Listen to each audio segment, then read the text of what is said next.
Nors aplink zuja statybininkai ir dalis pastato uždaryta, visgi dalis veikia ir yra labai svarbi, nes čia pirmiausia ir turi užeiti lankytojai, ar ne? Taip.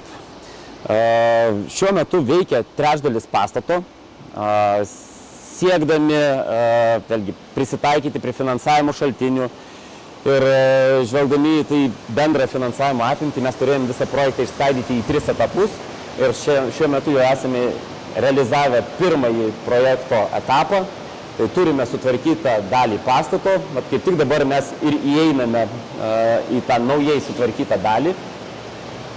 Ir kas yra tikrai labai svarbu, tai kad mes pakeitėme navigavimo pastate tvarką.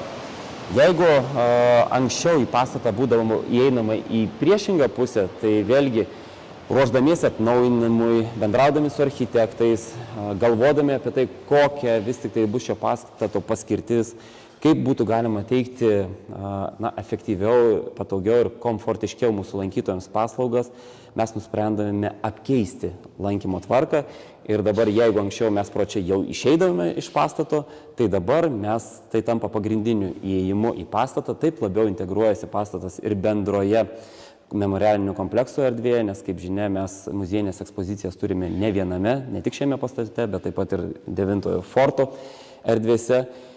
Ir natūralu, kai žmonės atvyksta apsilankyti, pirmiausiai jiems reikalinga informacija, kur jie galėtų sužinoti apie tai, ką jie gali aplankyti muziejuje, kur jie galėtų įsigyti bilietą ir prieš jūsų akis dabar jūs matėte naujai įkurtą muziejaus infocentrą ir bilietų kasą.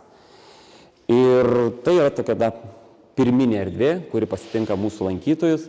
Na, o iš čia jau suteikus informaciją, žmogus yra laisvas pasirinkti, kur toliau jisai nori keliauti, kokias ekspozicijas aplankyti. Taip,